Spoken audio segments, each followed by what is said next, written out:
નવી સવાલ યુટ્યુબ ચેનલમાં આપ સર્વેનું હાર્દિક સ્વાગત કરીએ છીએ. મિત્રો, આજે સાંપ્રત રાજકીય ચર્ચા કરવાના છીએ.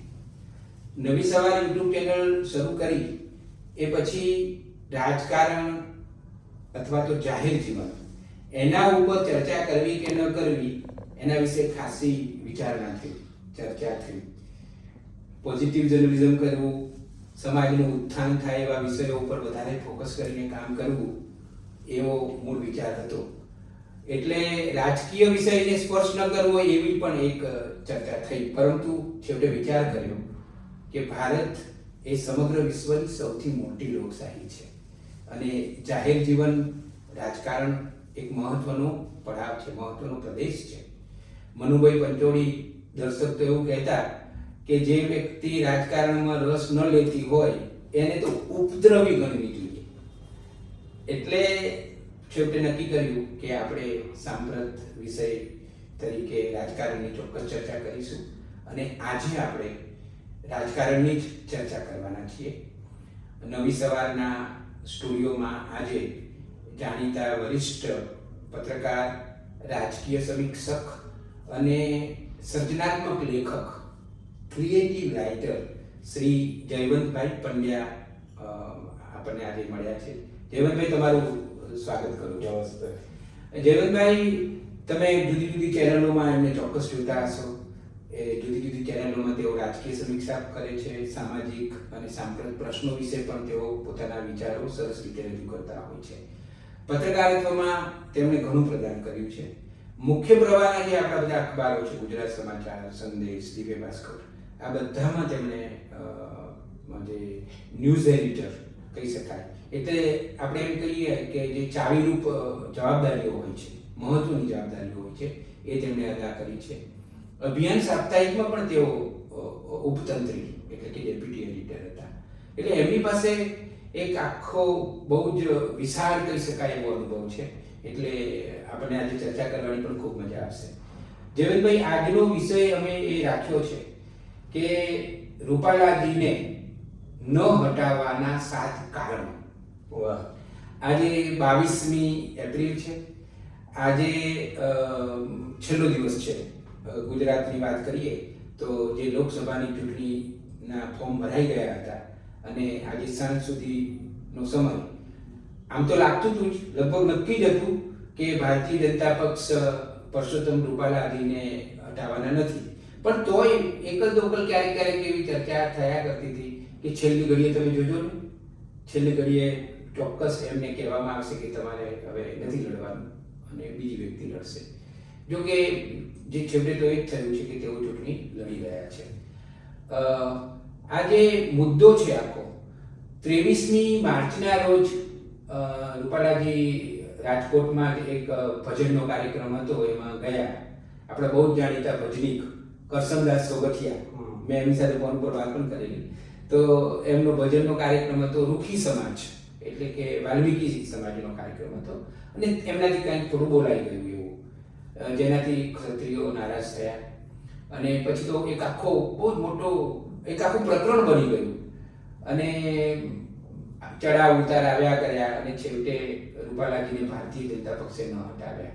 હવે આજે જે આપણે ચર્ચા કરવાની છે 7 કારણોની, એમાં મને એવું લાગે છે પહેલું કારણ કે એ જે મુદ્દો મૂળ હતો, એ જે બોલ્યા હતા, એટલે જે ભૂલ થઈ હતી એમનાથી, અને રૂપાલાજીએ પોતે જ કહ્યું છે કે એ ભૂલ છે. આજે જ મેં એક ટીવી ચેનલમાં એમનો બહુ જ લાંબો ઇન્ટરવ્યૂ જોયો રૂપાલાજીનો, તો એમણે કહ્યું કે આ મારા જીવનની સૌથી મોટી ભૂલ હતી.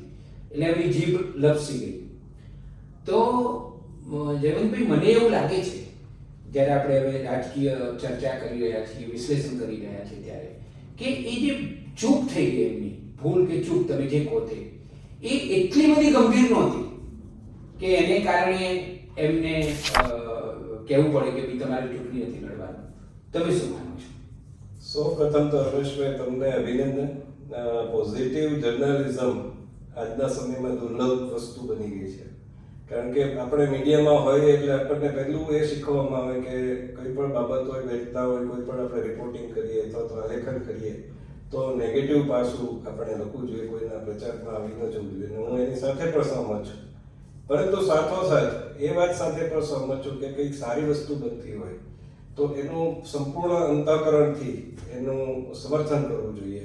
અને તમે એક કામ કરી રહ્યા છો, તમે અનેક પુસ્તકો લખ્યા છે, તમે હવે યુટ્યુબ જે આજની નવી પેઢીને આકર્ષવા માટે, કારણ કે હવે જે બધું છે એ વિઝ્યુઅલ જ છે, હવે કોઈ વાંચવા તરફ ઓછું જાય છે, ત્યારે વિઝ્યુઅલ મીડિયમમાં પણ તમે પદાર્પણ કર્યું છે, એમાંય નવી સવાર, અને એમાંય પાછું રાજકારણનો તમે વિષય ઉપાડ્યો છે. એટલે એનું પણ એક પોઝિટિવ પાસું તમે લખવા માંગો છો કે રાજકારણમાં પણ સામાન્ય તો આપણે ત્યાં એક માન્યતા થઈ ગઈ કે આપણે ઉદ્યોગપતિ હશે તો કંઈ આપણે નહીં બોલીએ, પણ રાજકારણ એટલે રાજકારણી બધા જ ખરાબ એવું નથી હોતું. કોઈક સારા રાજકારણી પણ હોય શકે, મહેન્દ્ર મશહૂર જેવા કે ટેબરભાઈ જેવા, અને ખરાબ પણ હોઈ શકે. તો એ બંને પાસા આપણે વિચારવા જોઈએ. એટલે તમને ખૂબ ખૂબ અભિનંદન, તમારી આ ચેનલ છે એની ખૂબ પ્રગતિ થાય એવી શુભેચ્છા પાઠવું છું. તમે જે પ્રશ્ન કર્યો, પહેલી વાત તો એ છે કે રમેશભાઈ, કે આ જે એમણે કહ્યું જો એ ખોટું હોય તો મારી દૃષ્ટિએ સ્વામી સચ્ચિદાનંદ પણ ખોટા છે, આપણી ઘણી બધી હિન્દી ફિલ્મોમાં પણ જે બતાવવામાં આવે છે એ પણ ખોટું છે, અને સાથોસાથ આપણે ત્યાં જે કંઈ પાઠ્યક્રમોમાં અત્યાર સુધી આપણે આપણી હારના કારણો ભણ્યા છે એ પણ ખોટા છે. તો આપણે એક અંતર્મંથન કરવાની આવશ્યકતા છે કે આપણે કેમ હાર્યા. ક્યાંક આપણે જાતિના મિથ્યાભિમાનના કારણે હાર્યા, ક્યાંક આપણે અહંકારની લડાઈના કારણે હાર્યા, ક્યારેક આપણે શત્રુને ઓળખવાની ભૂલ અને મિત્રને શત્રુ માની લેવાનું, શત્રુને મિત્ર માની લેવાનું ભૂલના કારણે હાર્યા. તો આ બધા જ પાસાનું એક ચર્ચા કરવાની આવશ્યકતા છે. બરાબર છે. બીજું કે જે મેં સાતત્યપૂર્ણ રીતે બધી જ ચેનલોમાં, કદાચ બધાને અસમંજસ હતી કે પુરુષોત્તમજીને હટાવવામાં આવશે, એમને ફોર્મ કાં તો એ નહીં ભરે, ફોર્મ ભરી લેશે તો પાછું ખેંચી લેશે, આ બધી જ શક્યતાઓને મેં પહેલેથી નકારી હતી. ખાસ કરીને વડોદરા અને સાબરકાંઠાનો જે બનાવ બન્યો કે ભાઈ ત્યાં વડોદરામાંથી રંજનબેને સ્વયંભૂ રીતે પોતાની સ્વેચ્છાએ હટી ગયા, સાબરકાંઠામાંથી ભીખાજી ઠાકોર હટી ગયા. એ પછી એવી શક્યતા બધાને પ્રબળ, કારણ કે આપણે ત્યાં બધું શું છે કે ગાંઠારીય પ્રવાહમાં એક થાય એટલે બીજું થાય ને બીજા એટલે ત્રીજું થાય એવું સમીકરણ બંધ બેસતું હોય. ત્યારે પણ હું કહેતો હતો કે રૂપાલાજીને નહીં હટાવવામાં આવે. આ મારું સાતત્યપૂર્ણ તમે કોઈ પણ ચેનલમાં જોઈ શકો છો. હું ખોટો હોઉં તો મારી એનું તમને શું કારણ લાગતું હતું? કારણ નંબર એક કે એક તો એ કે એવું ખોટું બોલે નહોતા. બીજું કે એ પોતે એનું આખું જીવન જો તમે જુઓ તો એની જે સાંસ્કૃતિક સમજ છે, રાષ્ટ્રીય સમજ છે, એ ખૂબ બહોળી છે. એના કોઈ પણ વિડીયો તમે જોશો તો એટલા બધા લોકપ્રિય છે અને એમાં એટલી બધી ઊંડી એમની સમજ જોવા મળે છે જે કદાચ બીજા ભાજપના નેતાઓમાં પણ નથી, ગુજરાતના હોય કે બીજા, એટલી ઊંડી સમજ એમને ત્યાં દેખાય છે. ત્રીજું કે એમના જે જીવન છે એ ખૂબ ગ્રામીણ સ્તરે, હજી પણ ઈશ્વરિયા ગામના એ મૂળ નિવાસી છે. અને આજની તારીખે પર તમે જુઓ તો ક્યારે આપણને એમ લાગે કે થોડાક આમ આજની દેશી ભાષામાં અથવા તો કંઈક વધારે પડતું આપણે કહીએ તો લગર વગર જોવા મળે.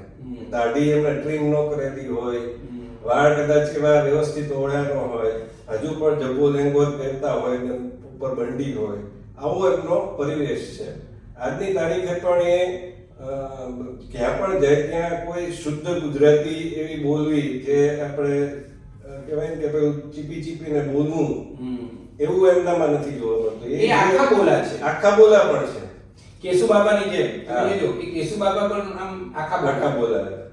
એટલે એના કારણે એ ગ્રામીણ કક્ષાએ ખૂબ જોડાઈ શકે છે.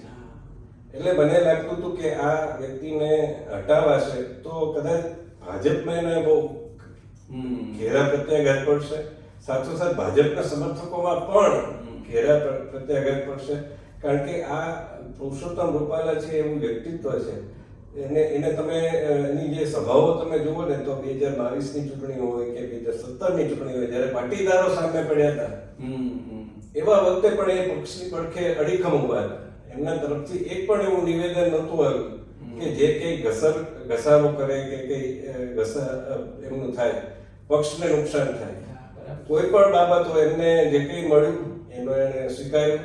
એ પ્રદેશ પ્રમુખ હતા, મુખ્ય પ્રધાન પણ થઈ શકે એવા હતા, એમનું નામ પણ ચર્ચાયું. ચર્ચામાં હતું. પણ ક્યારેય એમના તરફથી એવું કંઈ કે મને ઓછું આવ્યું છે, મારી આગળ ગવાય છે, એ પ્રકારનું નિવેદન તમે આપણે જોઈ નહીં શકીએ. એટલે બીજું કારણ જે મેં લખ્યું છે ને કે એમનું જે વ્યક્તિત્વ તમે કહ્યું એમ એક આભિજાત્ય સાથેનું એમનું વ્યક્તિત્વ છે અને મૂળ આખા બોલા છે એટલે ક્યારેક આમ બોલાઈ જાય છે એમના.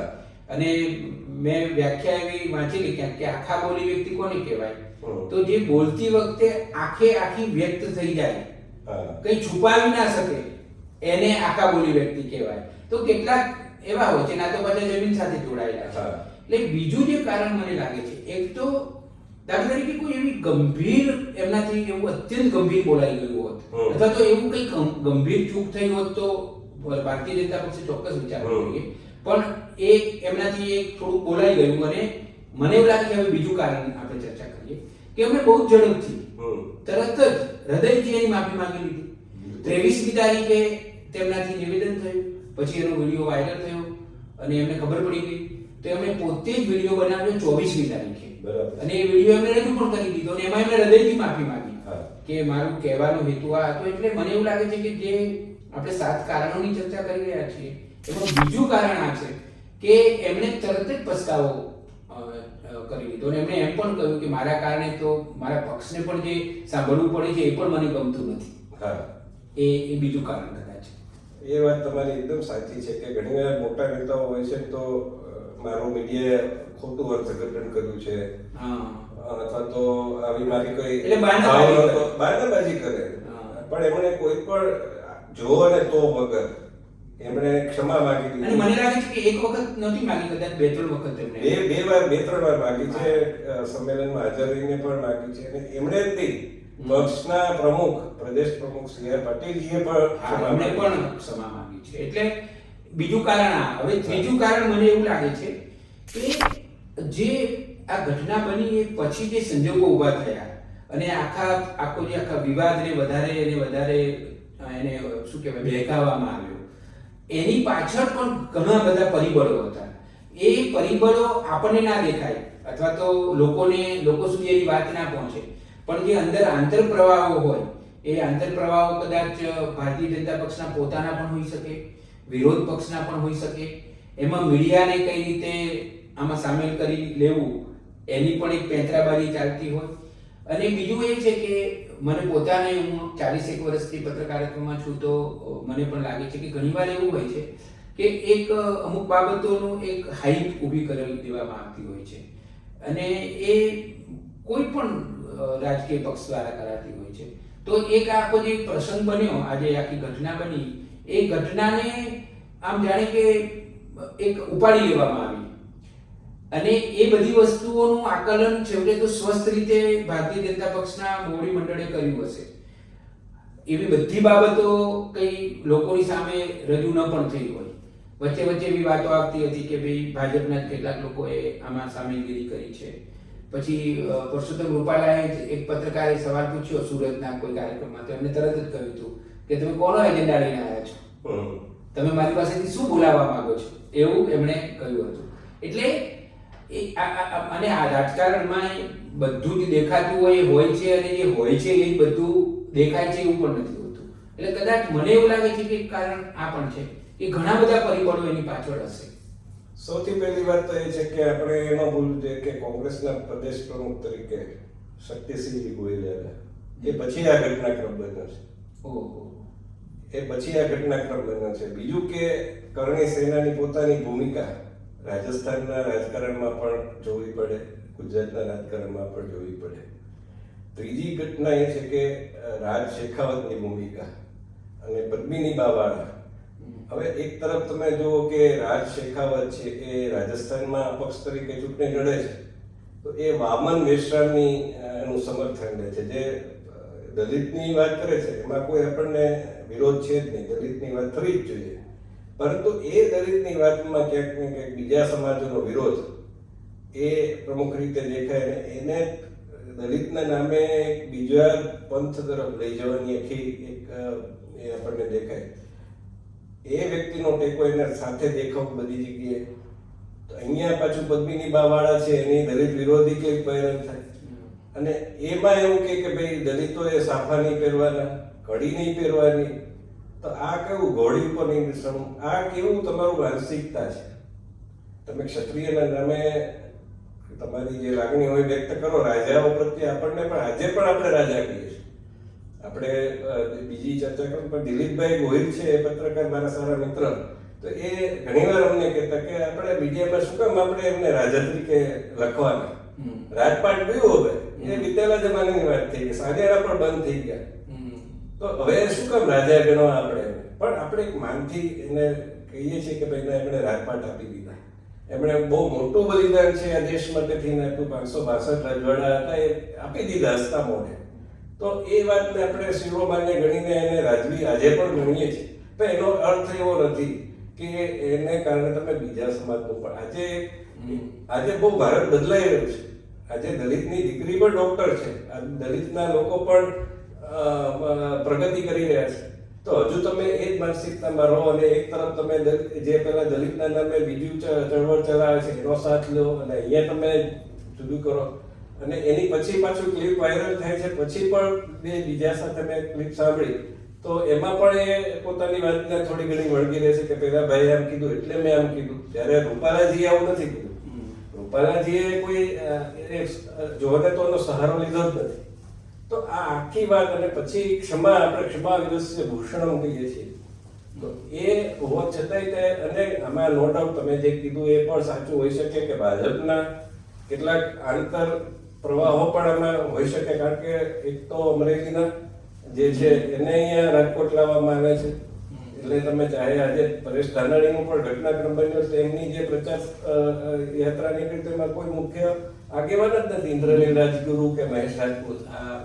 આ બહુ સ્વાભાવિક ક્રમ છે કે કોઈ બહારનો આપણે ત્યાં એક જનરલ પ્રાણીઓમાં પણ આપણે જોઈએ તો મનોવૃત્તિ જો આપણે કોઈ બહારનું આવી જાય તો એને સ્વીકારતા નથી. તો આમાં રાજકોટના કોઈને ટિકિટ નહોતી ભાજપ દ્વારા અને પછી કોંગ્રેસ દ્વારા, તો એના કારણે ત્યાંની નેતૃત્વ છે દુઃખી હોય. ઇવન ભાજપમાં પણ ક્ષત્રિય આગેવાનોની જે અવગણના થઈ રહી છે એના કારણે પણ દુઃખી હોઈ શકે.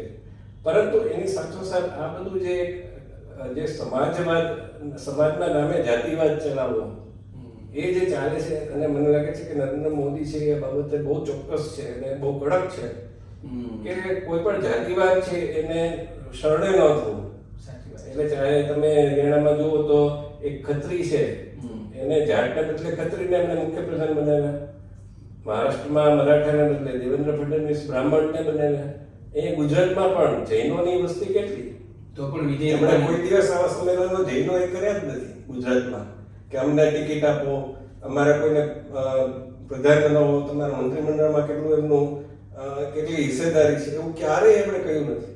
છતાંય કોઈ પણ એના એક પોતાની લાયકાત એમણે પક્ષ માટે પ્રધાન કટોકટીમાં જેલમાં ગયા. આ બધી જ વસ્તુના કારણે વિજયભાઈને મુખ્યપ્રધાન બનાવ્યા. પૂરા 6 વર્ષ એમને રાખ્યા. તો એ જે છે એના કારણે એમણે 2017માં પણ જે 2015માં એકદમ સ્થાનિક સ્વરાજ્યની ચૂંટણીઓમાં ભાજપને બહુ મોટી પીછેહટ થઈ હતી. એમ છતાંય 2017માં એમણે મચક ન આપી અને એ સામા પ્રવાહે ગયા અને છતાંય જીત મેળવી. તો આ નરેન્દ્ર મોદીની તાસીર છે. એટલા માટે મને લાગે છે કે અને ક્ષત્રિયો પણ ખૂબ સમજુ છે, એ પણ સમજે છે. કારણ કે ગુજરાત રાજપૂત ક્ષત્રિય સમાજનો પણ એક પત્ર સોશિયલ મીડિયામાં ફરે છે જેમાં એ કહે છે કે આ તો અમુક રાજાઓની વાત છે, આખા સમાજની ક્યાં વાત છે. આજે તમે મહારાણા રાજાઓ એકલા ક્ષત્રિયો હતા એવું પણ નથી. બધા ઘણા બધા બ્રાહ્મણો પણ રાજાઓ હતા, ક્યાંક શૂદ્રો પણ હતા, જુદી જુદી જ્ઞાતિના રાજા. એ વખતે આ બધું હતું જ નહીં. જાતિ જન્મગત મોટી સંખ્યામાં ક્ષત્રિયો હતા. 70-80% કદાચ મોટી સંખ્યામાં ક્ષત્રિયો હતા. પેશવા બાજીરાવ બ્રાહ્મણ હતા, રાવણ બ્રાહ્મણ હતો. હવે મને જે ચોથું કારણ જયવંતભાઈ લાગે છે કે જ્યારે આ બધું ઘટનાઓ બની રહી હતી ત્યારે બધું જ જોવું પડે. ભારતીય જનતા પક્ષના મોવડી મંડળની વાત કરું છું તો જે એક તો માફી માંગી લીધી હતી એ બધું તો હતું જ, પણ જોડે જોડે જે પરસોત્તમ રૂપાલાજી છે એમનું ઓવરઓલ જે પ્રધાન છે, દાખલા તરીકે તમે એમના વ્યક્તિત્વની થોડી વાતો કરી તો એમણે જે જે ગુજરાત પ્રદેશની વાત કરીએ તો એ ગુજરાત પ્રદેશ ભાજપના પ્રમુખ પણ હતા, રાજ્યસભામાં પણ એ સભ્ય રહી ચૂક્યા છે, કેન્દ્રીય મંત્રી છે અત્યારે તો એ, પછી આપણા અહીંયા ગુજરાત સરકારમાં પણ એ મંત્રી રહી ચૂક્યા છે. એમનું ઇવન ભાજપને પણ આગળ લાવવામાં એમનું બહુ મોટું પ્રદાન છે. એટલે ઓવરઓલ તમે ભાજપને છોડીને પણ તમે જો વિચાર કરો તો એમનું ઓવરઓલ જાહેર જીવનમાં ઘણું મોટું પ્રદાન છે. તો તમે જ્યારે એવો નિર્ણય કરતા હો ત્યારે તમારે આ વસ્તુને પણ કન્સિડર કરવી પડે કે આ હમણાં કોઈ એવી વ્યક્તિ નથી કે આપણે એને પહેલી વાર એની ટિકિટ આપી છે અને એનાથી આવું બોલાઈ ગયું છે. આ તો એવી વ્યક્તિ છે જે જમીન સાથે જોડાયેલી છે, જે સતત એકદમ નિષ્ઠાથી પક્ષને વળગેલી, એકલા પક્ષને નહીં પણ કદાચ રાષ્ટ્રને પણ વળગેલી છે. એટલે મને એવું લાગે છે કે જ્યારે નિર્ણય લેવાનો હોય ત્યારે આ વસ્તુને પણ ધ્યાનમાં તો લેવી જ પડે અને એ લેવામાં આવી હશે. બિલકુલ. એટલે પુરુષોત્તમજીનું જે આખું વ્યક્તિત્વ છે એવું છે કે આજે એની તમે સભાઓ જુઓ ને તો 2022ની ચૂંટણી હોય, 2017ની ચૂંટણી હોય તો એની ક્યાંય પણ સભા થતી હોય અને ખાસ કરીને ગામડાઓમાં વધારે થતી હોય છે. તો એ જે સભામાં એકદમ એમની ભાષામાં વાત કરે, સરપંચને ઊભા કરે અને પછી એમ કે તમને પહેલા પૈસા મળતા તમારે તલાટી પાસે જવું પડતું હતું પૈસા માંગવા માટે, ધારાસભ્ય પાસે પૈસા માંગવા જવું પડતું હતું, સાંસદ પાસે પૈસા માંગવા જવું પડતું હતું, હવે તમને સીધા તમારા ખાતામાં આવી જાય છે પૈસા. તો સરપંચ છે એ તો સીધો આ પ્રકારનો વાર્તાલાપ અને જે કે ગામથી જે ભાષા છે, ગામથી વસ્તુઓ છે, હવે ઢીચણું ને આ તેને કેટલી બધી વસ્તુઓ છે જે ગામડાના લોકોને સ્પર્શી જાય છે. આજે જે ભાજપ જે 2021માં સ્થાનિક સ્વરાજની ચૂંટણીઓમાં જિલ્લા પંચાયત, તાલુકા પંચાયત, ગ્રામ પંચાયત, નગરપાલિકા, મહાનગરપાલિકા તો ચાલો મહાનગર છે એમાં તો વર્ષોથી ચૂંટાતા હતા, પણ આ જે કક્ષાએ પહોંચ્યો તો એમાં અનેક કાર્યકર્તાઓમાં એક કાર્યકર્તા પુરુષોત્તમ રૂપાલા પણ છે. એમણે જે આખી આટલી બધી સભાઓ સંબોધતા હોય છે એકદમ સહજ રીતે હસતા હસતા લોકોને હસવું આવે છતાંય શીલાની જેમ ગળે ઉતરી જાય એ પ્રકારની ભાષામાં, અને એ સિવાય પણ તમે એમના વિડીયો જુઓ તો જે કંઈ બીજા બધા કાર્યક્રમો હોય તો પરિવારને કેમ ટકાવી રાખવો, આપણી જે દાદા દાદીની વાતો છે, સભ્યતાની વાતો છે અને એ બધી વાતો છે એને કઈ રીતે રજૂ કરવી અને બહુ સારી રીતે, તો એનાથી ગામડાના લોકો પણ એટલા આકર્ષે. એટલે ભાજપના નેતૃત્વ આ જોયું કે ભાઈ આજે એક આપણા સ્ટાર પ્રચારક, આજની ભાષામાં કહીએ પ્રમુખ પ્રચારક, તો એની રેડિયો કેટલી બધી થાય છે, સભાઓ કેટલી બધી થાય છે, તો એના કારણે વિચારવું પડે કે ભાઈ આવા વ્યક્તિને આપણે ગુમાવીશું. કારણ કે બીજા બધા આજે ભાજપમાં તમે અત્યારે ગુજરાતમાં જુઓ તો નરેન્દ્ર મોદી અને અમિત શાહ પછી બીજા કયા નેતા તમને એવા દેખાય છે પુરુષોત્તમ રૂપાલા સિવાય કે જે આ રીતે સભાઓ, ભૂપેન્દ્રભાઈ ખૂબ સારું મક્કમ મૃદુને એ રીતે એમને પ્રોજેક્ટ કરાય છે, બહુ સાચી વાત છે. એ તો પોતે કબૂલ કરશે કે હું મુક્તા સારો નથી. સી.આર. પાટીલ ખૂબ સારા સંગઠક છે, બધી રીતે સારા, પણ વક્તવ્યમાં કદાચ એ એક જનરલ વાત કરી શકે છે, પણ જે વાત પુરુષોત્તમ રૂપાલા જે સાંસ્કૃતિક રીતે લોકોને જકડી રાખે છે એવી વાત તો આજે કોઈ કરી શકતું નથી, બીજા કોઈ એવા આપણને દેખાતા નથી. તો એના કારણે ભાજપના નેતૃત્વ, કારણ કે તમારે 360 ડિગ્રી આખું વિચાર કરવો છે. જેવી પણ એક હું વાત કહું કે હું પોતે વ્યક્તિગત રીતે પુરુષોત્તમ રૂપાલાનો પ્રશંસક છું એ વક્તા તરીકે. મેં ઘણીવાર એમની જીવન પણ સાંભળ્યા છે અને એમના મેં વિડીયો પણ જોયા છે અને હું હંમેશા આપણને મજા આવે. એમની વાકપટુતા ઉત્તમ છે, એમનું જ્ઞાન ઘણું સારું છે. પણ એક વસ્તુ મને જે લાગી હતી મારે આ ચર્ચામાં કહેવી છે. લગભગ એકાદ વર્ષ પહેલા મેં એમણે એક યુટ્યુબ ચેનલમાં કદાચ મોજે દરિયા એવું શરૂ કર્યું અને એ બધા ગુજરાતના બધા કલાકારો સાથે બધી વાતો કરતા હતા. ત્યારે મને થોડો ખટકો લાગેલો, મને નહીં ગમેલું. હવે નહીં કેમ ગમેલું એ પણ હું તમને કહું. મને તરત એવો વિચાર આવેલો કે તમે કેન્દ્રીય મંત્રી છો, 140 કરોડનો દેશ છે, નરેન્દ્ર મોદીને એક દિવસે ઓછો પડે છે કામ કરતા કરતા, તો તમને પ્રજાએ ચૂંટીને દિલ્હી મોકલ્યા છે, તમને જવાબદારી મોટી સોંપવામાં આવી છે, તમે કેન્દ્રીય મંત્રી છો અને તમને આવો ટાઈમ કેવી રીતે મળે છે? આ મારી એક મારી જે તરત હૃદયમાંથી જે પ્રતિક્રિયા થઈ હતી એ કહું. પછી બીજું મને એવું લાગે છે, આપણે હજી બે મુદ્દાઓ મારે લેવાના છે, પણ બીજું મને એક વસ્તુ એવું લાગે છે કે જ્યારે તમે લોકપ્રિયતામાં સરકી જાઓ છો ને એના પછી આ કે મને ઘણીવાર એવો વિચાર આવે અને ઘણા ક્ષત્રિયોએ કહ્યું પણ છે કે ભાઈ આવું કેવી રીતે બોલાય જાય. એટલે મને એવું લાગે છે કે ઘણીવાર એવું બનતું હોય છે કે જ્યારે તમને લોકપ્રિયતા મળી જાય અને પછી તમે જ્યારે આમ પછી ઘણીવાર તમને ખબર ના આવે તમારાથી ભૂલ થઈ જાય. નહીતર આવો અનુભવી માણસ આ પ્રકારનું વાક્ય કદાચ ન જ બોલે ને એમાં ચૂંટણી માથા ઉપર હોય ત્યારે તો બોલવાની હિંમત ન જ કરે. પણ આ એક મારું જે ઓબ્ઝર્વેશન છે ત્યારે મને લાગેલું જ કે આ બરાબર નથી થઈ રહ્યું એવું મને ત્યારે લાગ્યું હતું. અલબત્ત મેં મારા એક બે મિત્રોમાં કન્વે કર્યું હતું પણ મેં એમના સુધી આ વાત પહોંચાડી નહોતી જે ખરેખર મારે પહોંચાડવા જેવી હતી એવું અત્યારે મને લાગી રહ્યું છે. હવે હું બીજું એક કહું તમને, બીજા બે મુદ્દાઓ છે, છેલ્લા 3 મુદ્દાઓ બાકી રહ્યા છે. એક તો મને એવું લાગે છે જયવંતભાઈ કે ધારો કે રૂપાલાજીને હટાવે, તમે તો મક્કમ જ હતા, તમને તો ખબર જ હતી, તમારું આકલન તો સ્પષ્ટ જ હતું, એ હટાવવાનું પણ સહેલું નહોતું. દાખલા તરીકે સાબરકાંઠામાં કે વડોદરામાં જે બે ઉમેદવારો બદલવા પડે એ આખી સ્થિતિ જ જુદી હતી. અને હું તો એને પોઝિટિવલી જોઉં છું કે ભાજપ જેવો પક્ષ પણ એને લાગે કે આ ચૂક થઈ છે તો એ ચૂક સુધારી પણ લીધી.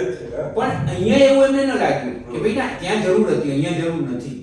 અને કદાચ જો આપણે એવું માનીએ કે 1 મિનિટ માટે આપણે એવું માની લઈએ કે ભારતીય જનતા પક્ષે એવો નિર્ણય કર્યો હોત કે રૂપાલાજીને કહી દીધું કે ભાઈ તમે તમારી રીતે હવે તમે નથી લડવાનું એવું કહી દો. એવું બન્યું પણ છે. ઘણા બધા સિનિયર લોકોએ સામેથી કહી દીધું હોય છે. દાખલા તરીકે નીતિનભાઈ છે તો નીતિનભાઈ એ પહેલા લોકસભા મહેસાણામાંથી ઉમેદવારી નોંધાવી પણ પછી એમણે જ કીધું કે હું મારી ઉમેદવારી પાછી ખેંચું છું. તો એ તો ખ્યાલ આવી જાય અથવા ઉપરથી એવો આદેશ આપી દેવામાં આવે.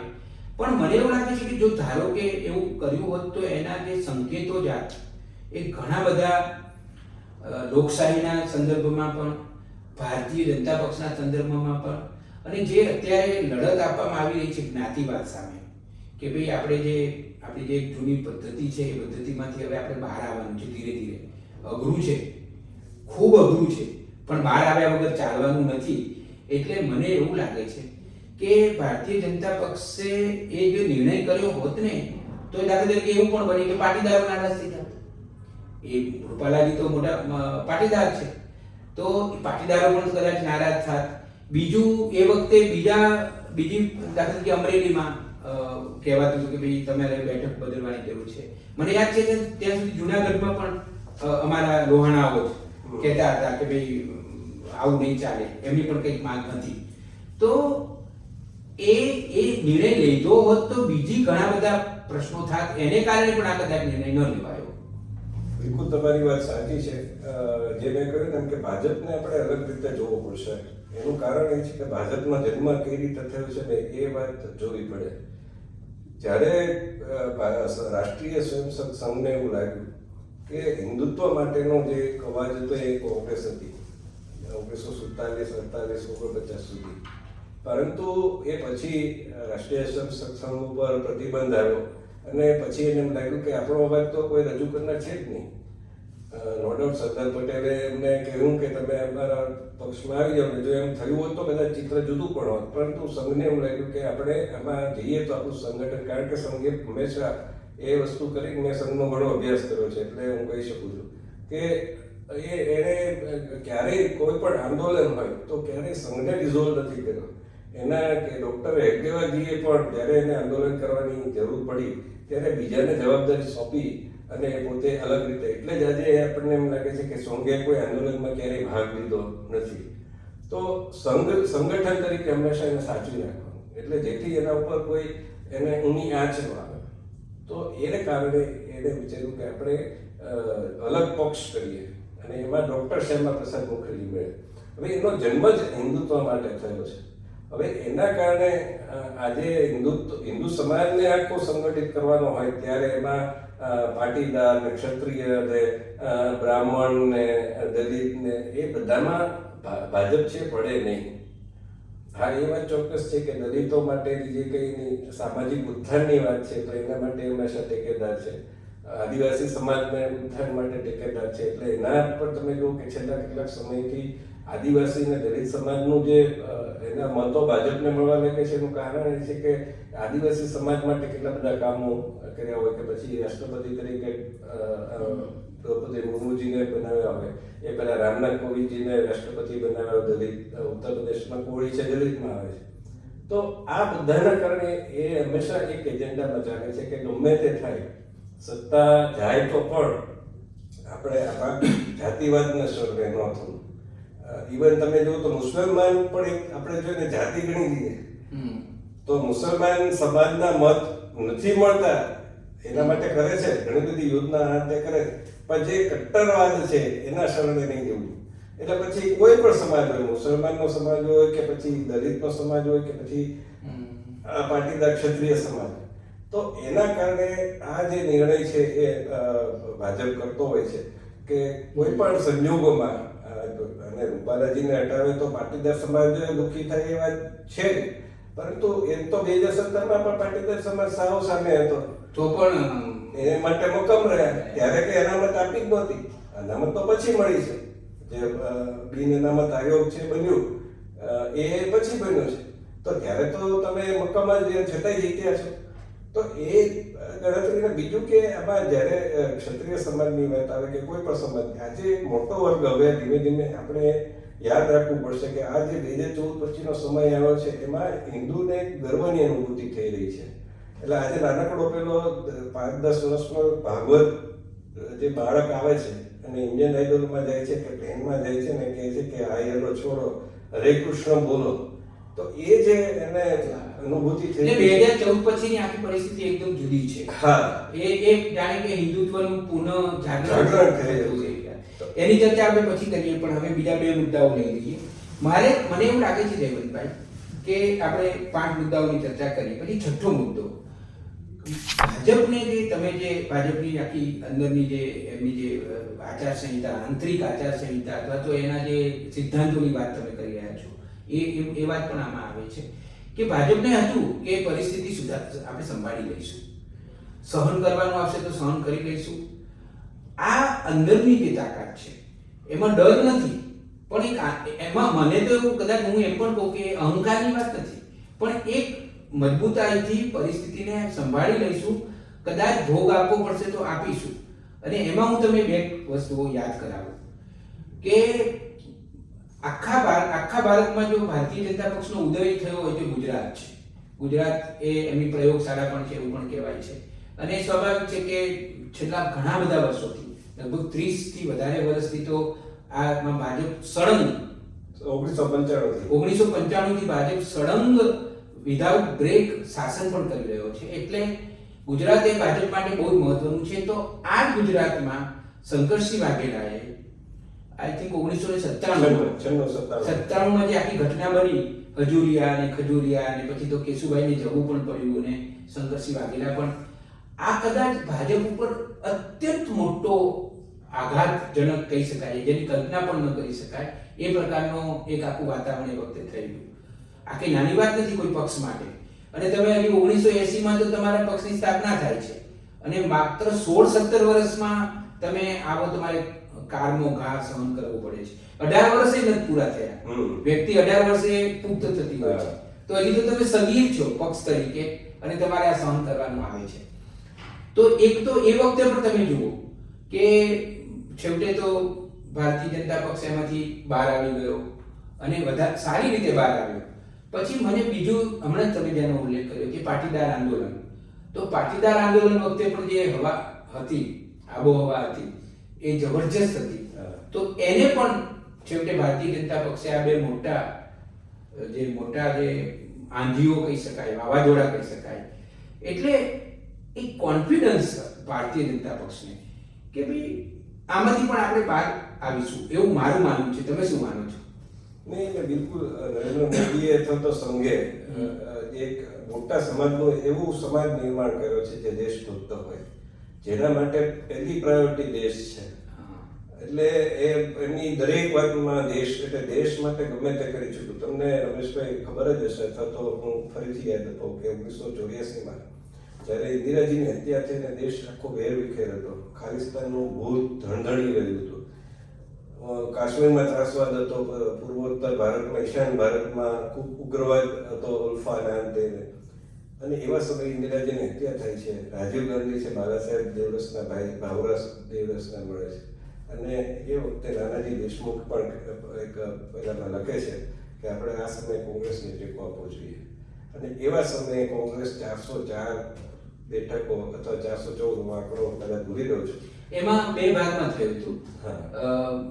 એ વખતે 1984માં ભારતમાં લોકસભાની ચૂંટણી બે ભાગમાં થઈ હતી. આસામ અને પંજાબની પરિસ્થિતિ સારી નહોતી એટલે એ ચૂંટણી બાકી રાખવામાં આવી હતી. આમાં 406 કે 7 બેઠકો મળી હતી અને પેલામાં પાછી વધારે મળી હતી, લગભગ 428 બેઠકો. તો એવા સમયે પક્ષનું નુકસાન કરીને પણ રાષ્ટ્રીય સંઘે અમને સમર્થન આપેલું. ઇવન કોંગ્રેસને જ્યાં પણ જરૂર પડી છે ત્યાં સમર્થન આપવામાં ઊણા નથી ઉતર્યા.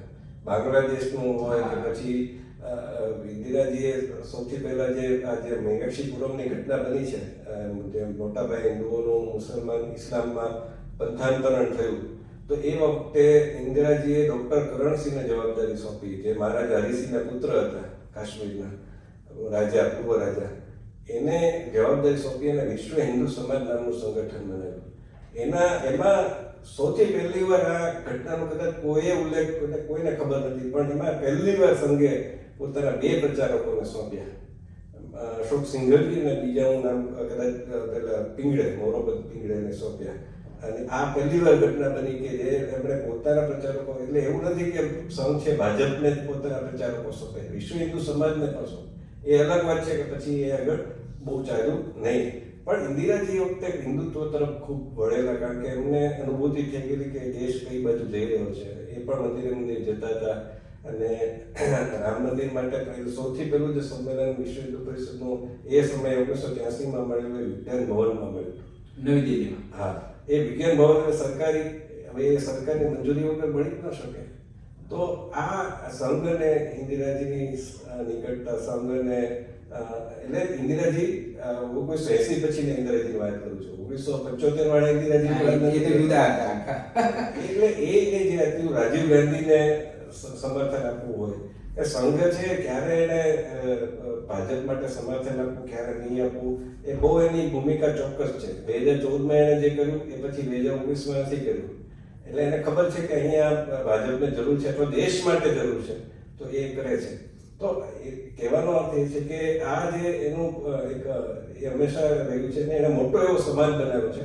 એમાં મુસલમાનો પણ આજે મુસ્લિમ જે રાષ્ટ્રીય મોરચો છે એ સુદર્શનજીની સંઘના જે સરસંઘચાલક હતા, એનું જ એક મનની ઉપજ છે કે આ પ્રકારનું સંગઠન જે મુસલમાનોમાં સારા મુસલમાનો, જે રાષ્ટ્રભક્ત છે, જે હિન્દુત્વનો વિરોધ નથી કરતા, એની સાથે રહીને ચાલવામાં માંગે છે, એવા લોકોનું પણ સંગઠન હોવું જોઈએ. હવે એ લોકો ખ્રિસ્તીઓ પણ એ તરફ આગળ વધી રહ્યા છે.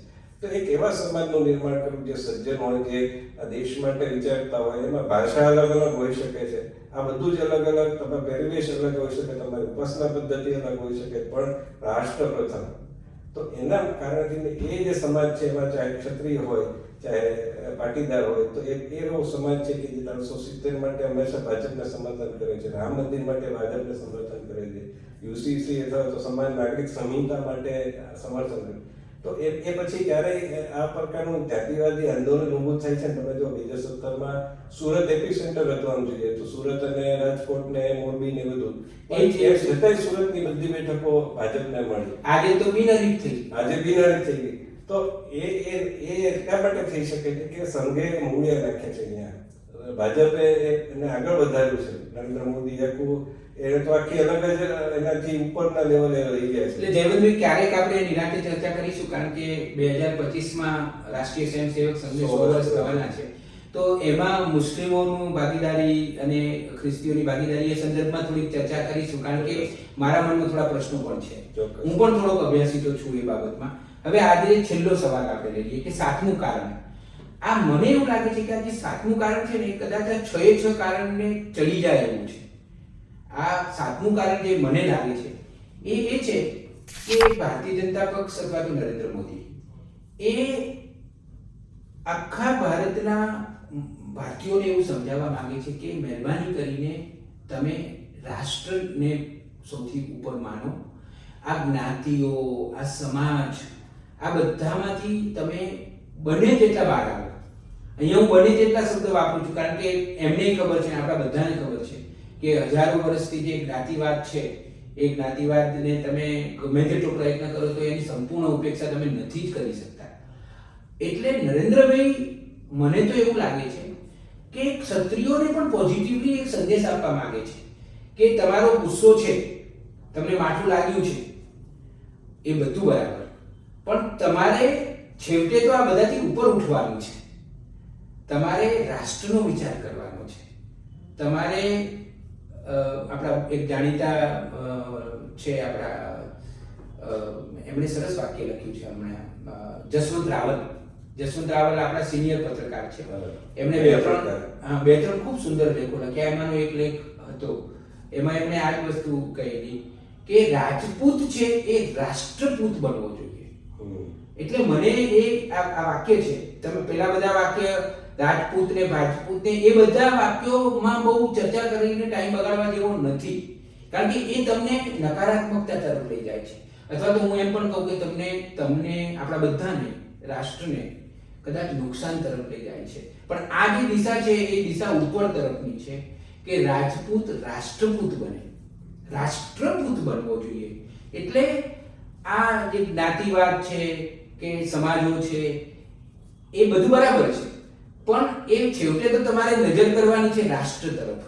એટલે નરેન્દ્રભાઈ છે ને એ કદાચ રાષ્ટ્રવાદી લોકોને બનાવવાની એમની જે આખી ઝુંબેશ છે. મને યાદ છે કે વર્ષ મને યાદ નથી રહ્યું, પણ નરેન્દ્રભાઈ જ્યારે મુખ્યમંત્રી હતા ત્યારે ગ્રામ પંચાયતોની ચૂંટણી આવેલી, અને ગ્રામ પંચાયતોની ચૂંટણીમાં ભારતીય જનતા પક્ષને 90% વધારે સફળતા મળી હતી. અને અમદાવાદમાં, હું ભૂલતો ન હોઉં તો ગ્રાન્ડ ભગવતીમાં પ્રેસ કોન્ફરન્સ હતી, એમાં નરેન્દ્રભાઈ પોતે પણ આવ્યા હતા, અને હું એક પત્રકાર તરીકે ત્યાં હાજર હતો. ત્યારે એમણે કહેલું કે ભલે અઘરું છે, પણ જ્ઞાતિવાદમાંથી આપણે વિકાસને મુદ્દો બનાવીને કઈ રીતે આગળ વધી શકીએ, એ મારી મથામણ છે. આ વાત વર્ષો પહેલા એમણે પ્રેસ કોન્ફરન્સમાં કહી હતી, અને મેં તો એને હેડિંગ બનાવેલું કે આ છેવટે તો સામા પ્રવાહે તરવા જેવી વાત છે આજે પણ. અને મને એમ પણ લાગે જયવંતભાઈ કે આપણે જ્યારે માથું લગાડીએ છીએ ત્યારે આપણે વિચાર કરવો જોઈએ કે આખું વિશ્વ ક્યાં જઈ રહ્યું છે, ઇવન ભારત ક્યાં જઈ રહ્યું છે. આખા વિશ્વમાં જે રીતે બધા વિકસિત થઈ રહ્યા છે, જે રીતે આધુનિકતા આવી રહી છે, જે રીતે વિજ્ઞાન અને ટેકનોલોજી વધી રહી છે, અને નરેન્દ્રભાઈના આવ્યા પછી ભારતમાં પણ ખાસી એવી ગતિથી એ બધી દિશામાં કામ થતું હોય, ત્યારે આપણે આવા બધામાં સમય બગાડવાનો છે. આપણે આવું નાની નાની બાબતોમાં માથું લગાડીને, આપણા ઈગોને પોષીને, આપણે આપણા સમાજનું, આપણી નવી પેઢીનું, મને એવો વિચાર પણ આવે કે આ જે નવી પેઢી હશે એ નવી પેઢી શું વિચારતી હશે કે આપણે આ બધામાં જ રમવાનું રહેવાનું છે. આ 1824 નથી ચાલતું, આ 2024 ચાલે છે. એટલે મને એવું પણ લાગે છે કે નરેન્દ્ર મોદી જે રીતે હવે આખા દેશનું ઘડતર કરી રહ્યા છે, વધારે પડતું તો એમનો જે આખો એમને જે જોખમ કરીને હિન્દુત્વને મજબૂત કરવાની વાત, આખી સંગઠિત કરવાની વાત આખી એમણે હાથ ઉપર લીધી છે. તો મને એવું લાગે છે કે પોઝિટિવલી એ એવો સંદેશ આપવા માંગે છે કે આપણાથી પણ ભૂલ થઈ શકે છે, પણ આપણે ભૂલ સુધારવાની છે. એક ક્ષત્રિયોને પણ એવું સમજાવવા માંગે છે કે તમને માઠું લાગ્યું હશે, પણ વધારે માઠું તો ત્યારે લાગવું જોઈએ જ્યારે આપણે આપણા રાષ્ટ્ર માટે કશું ના કરી શકીએ. આપણો જે મુખ્ય વાત છે એ રાષ્ટ્ર, આપણે રાષ્ટ્રને પહેલું, અને પેલું બોલે છે ને કે નેશન ફર્સ્ટ. એટલે હું આને એ રીતે લઉં છું, નરેન્દ્રભાઈને કે ભાજપના મોવડી મંડળને આ બધું એમને ખબર હશે. હમણાં દાખલા તરીકે મુખ્યમંત્રી ક્યાં ગયા ભૂપેન્દ્રભાઈ, તો કેટલાક લોકોએ એમને વાવટા દેખાડ્યા, કાળા વાવટા દેખાડ્યા, અમુક ગામડાઓએ ના પાડી દીધી છે. આ બધા મુદ્દાઓ તો છે, છતાં કે ભલે એને ખમી ખાવ એને, પણ છેવટે તો એમને પણ આપણે સમજાવવાનું છે કે તમારે ઉદાર બનવાનું છે, અને છેવટે તમારે વિઝન તો રાષ્ટ્રનું જ રાખવાનું છે. આ સાતમું કારણ મને એ લાગે છે કે એક એવો મેસેજ આપવા માંગે છે કે આ બધી સંકુચિતતાઓ છોડીને છેવટે રાષ્ટ્ર તરફ જવાનું છે? તમને શું લાગે છે? જો આપણે ઇતિહાસમાં થોડુંક જોઈએ તો સૌથી પહેલું આપણને નામ યાદ આવે, અત્યારે તો હમણાં જ રામનવમી ગઈ એટલે ભગવાન રામ યાદ આવે. હવે ભગવાન રામના જીવનમાં કેટલા બધા અપમાનો બન્યા. એમને રાજ્યાભિષેક થવાનું હતો તો કૈકેયી માતાએ ના પાડી દીધી.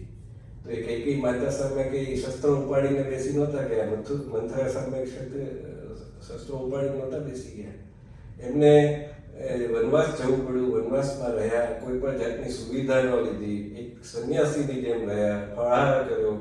અને એ પછી જ્યારે એમને સીતા જ માતા એમના પત્નીને ઉપાડીને રાવણ લઈ ગયો તો પણ એને પેલો પ્રયત્ન કરી શસ્ત્રો સીધા કે પહેલો આવી જાવ લડવા માટે, એ પ્રકારનો નથી કર્યો. એમણે હનુમાનજીને મોકલ્યા, અંગદને મોકલ્યો અને અંગદે પણ સમજાવવાનો પ્રયત્ન કર્યો છે. જો કદાચ એ વખતે રાવણ માની ગયો હોત તો લડાઈ થાય ન થાય, તો પછી કઈ એમાં શસ્ત્રો ઉપાડવાની જરૂર જ નહોતી. એ જ રીતે શ્રી કૃષ્ણ ભગવાને પણ પાંડવોને જે પ્રશ્ન થયો ત્યારે ઇન્દ્રપ્રસ્થ પેલામાં હારી ગયા જુગારમાં, ત્યારે એમણે પોતે વિષ્ટિકાર સીધે સીધી લડાઈ ક્યારેય કરી જ નથી સમાજે. આજે ભગવાને પણ એ રીતે સંદેશ આપ્યો છે કે સીધે સીધી લડાઈથી કેટલું બધું નુકસાન થાય છે, આપણા દેશને નુકસાન થાય છે. અને થયું જ ને, મહાભારતમાં થયું છે.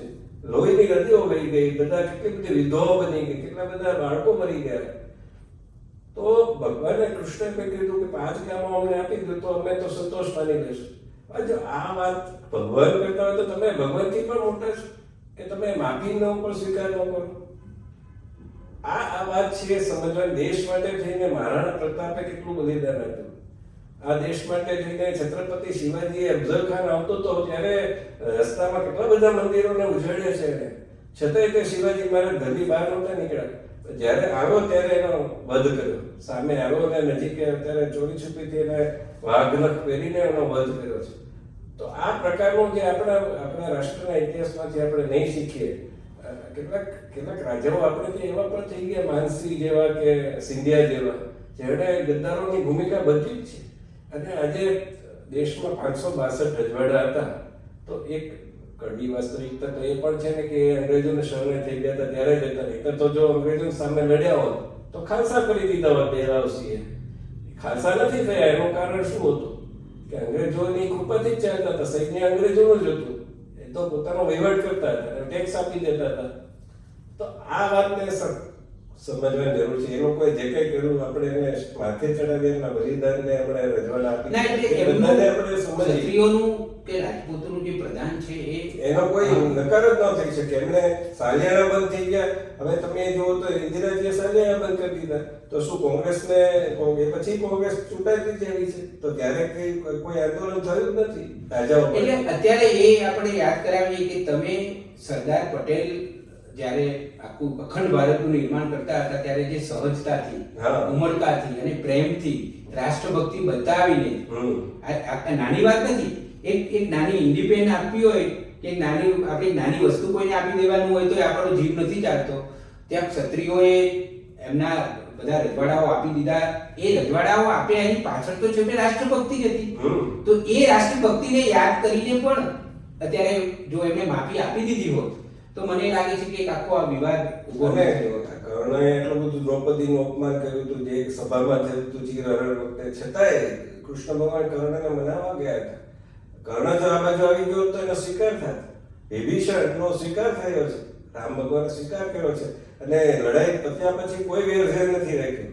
અને રાવણની પાસે લક્ષ્મણજીને મોકલીને કહ્યું છે કે જ્ઞાન લે એની પાસેથી, અને લંકા સોંપી દીધી છે વિભીષણને. તો આજે એ પ્રકારનો ક્ષત્રિયો તો કેવા હોય, બહુ બ્રાહ્મણ પ્રતિપાલક કહેવાય. હવે એમાં તમે માફી માંગી લીધી છતાં તમે કહો કે અમે તો હવે ક્ષમા વીરસ્ય ભૂષણમ, એટલે વીર છે જે એના માટે તો ક્ષમા સહજ છે.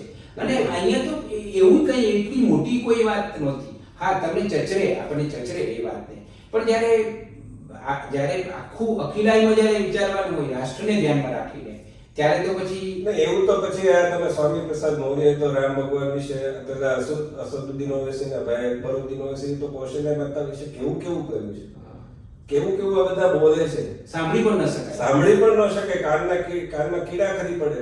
રામચરિત માનસને સળગાવવાની વાત છે, તો તમે કોને મત આપશો એ તો નક્કી કરો. હું કોઈ પક્ષનો તરફદાર નથી કરતો, તમારે જે નિર્ણય લેવો હોય નિર્ણય લઈ શકો, પણ તમારે કોઈકની તો તરફેણ કરવી પડશે ને કે ભાઈ આજે રામ મંદિર બનાવવાનો વિરોધ કોણ કરતા હતા? કપિલ સિબ્બલ છે, એને કહ્યું હતું કે 2019 પછી ચુકાદો લાવો. પેલા જે રાજીવ દવાંગેના પેલા હતા વકીલ, એને પેલાનો નકશો ફાડી નાખ્યો છે કોર્ટમાં.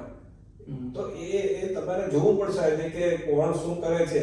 અને તમે ચોક્કસ, હું એમ નથી કહેતો જો બોલ્યા હોત ને જો એ પોતાના અહંકારને વશ થઈને વળગી રહ્યા હોત અને એમણે ક્ષમા ન માંગી હોત તો હું ચોક્કસ એમ કે ભાઈ તમે એને મત ના આપો, એને જીતાડતા જ નહીં. સાચી વાત છે. તો એ ખોટા છે. તો એ ભાજપના ઉમેદવાર કેમ ના હોય? ભાજપ પણ ખોટું કરે તો એનો વિરોધ થવો જ જોઈએ. તો એ સંદર્ભમાં વિચારવું પડશે કે તમારે એક તરફ તમારી લીવર ખરાબ થઈ ગયું છે એને તમે મોટો રોગ ગણો છો કે તાવ આવ્યો છે એને મોટો રોગ ગણો છો? હા, એક લીટીમાં તમે આખું આકલન કહી દીધું છે કે આપણે તાવને જોવાની છે કે લીવર ખરાબ થઈ ગયું છે એની દવા કરવાની છે. જયવંતભાઈ, તમે આવ્યા, તમારો ખૂબ અભ્યાસ છે, ઘણી સાર્થક ચર્ચા થઈ, અને આપણે આશા એ રાખીએ કે એક સુંદર રીતે વધારે કોઈ અવરોધ વગર આ જે ચૂંટણીનો માહોલ છે એ માહોલ પૂરો થાય. હવે તો બહુ દિવસો બાકી નથી. ગુજરાતમાં 7મી તારીખે છે મતદાન, અને હવે રાજકોટમાં મુકાબલો પણ બરાબરનો થવાનો છે, કારણ કે કોંગ્રેસે એક યુવા એમના જે છે પરેશ અને 22 વર્ષ પહેલા એ અમરેલીમાં પરસોત્તમ રૂપાલાને હરાવી ચૂકેલા છે. એટલે એની પણ ઘણી બધી વાતો કરી શકાય એવી છે, પણ અત્યારે સમય થઈ ગયો છે. હવે રાજકોટમાં પરસોત્તમ રૂપાલા અને પરેશ ધાનાણી વચ્ચે ખરાખરીનો જંગ ખેલાવાનો છે. એ પણ એક ચર્ચાનો જુદો મુદ્દો છે. આશા છે કે તમને અમારું આ રાજકીય વિશ્લેષણ, આ ચર્ચા ગમી હશે. આપણે બધા એટલું યાદ રાખીએ કે આપણે બધાએ છેવટે નાગરિક બનવાનું છે. લોકશાહી રાષ્ટ્રમાં નાગરિકની જ સૌથી વધારે જરૂર હોય છે. જે દેશમાં જાગૃત, પ્રતિબદ્ધ અને સક્રિય નાગરિકો વધારે, એ દેશની લોકશાહી વધારે તંદુરસ્ત. આપણે સમગ્ર વિશ્વની મોટી લોકશાહી છીએ જ, એનું આપણે ગૌરવ પણ લઈએ, પરંતુ આપણે વિશ્વની સૌથી તંદુરસ્ત લોકશાહી બનવું હોય તો આપણે છેવટે રાષ્ટ્રને જ જોઈને બધા વિચારો કરવાના છે. એને યાદ રાખીને જ આપણે આગળ વધવું જોઈએ, અને આગળ વધવું હોય તો આપણે એને યાદ રાખવું જોઈએ. એ વાત પણ એટલી સાચી છે. મિત્રો, નવી સવાર યુટ્યુબ ચેનલમાં જુદા જુદા વિષયો ઉપર અમે ચર્ચા કરતા રહીશું. માત્ર રાજકારણના જ નહીં, પર્યાવરણ, શિક્ષણ, આરોગ્ય, સંબંધો, આપણું જીવનને જે અસર કરે છે બધા વિષયો ઉપર આપણે અહીંયા અમે લોકો ચર્ચા કરવાના છીએ. તમને વિનંતી કરું છું કે નવી સવાર યુટ્યુબ ચેનલને તમે પસંદ કરો, લાઈક કરો, સબસ્ક્રાઈબ કરો, અને બીજા મિત્રોને પણ કહો. મારે તમને એ વાત પણ કહેવાની છે કે નવી સવાર યુટ્યુબ ચેનલમાં અમે નિયમિત રીતે પોઝિટિવ વિડીયો બનાવી મૂકીએ છીએ. સમાજમાં ઘણું બધું સારું પણ થઈ ગયું છે. છેલ્લા 12 વર્ષમાં સમાજમાં જે સારું થાય છે એની લગભગ 1000 જેટલી પોઝિટિવ સ્ટોરી મેં પહેલાં સોશિયલ મીડિયામાં લખી, અને પછી એ સ્ટોરીના પુસ્તકો પણ થયા છે. 10 પુસ્તકો થયા છે એના. તો આ જે સામગ્રી છે, સમાજનું ઉત્થાન કરે એવી સામગ્રીને હવે અમે વિડીયો સ્વરૂપે, ડિજિટલ સ્વરૂપે તમારા સુધી મૂકી રહ્યા છીએ. તો તમે એને ચોક્કસ પસંદ કરશો એવી મને શ્રદ્ધા છે. ફરીથી આપણે મળતા રહીશું. પ્રસન્ન રહેજો અને બધાને પ્રસન્ન રાખજો.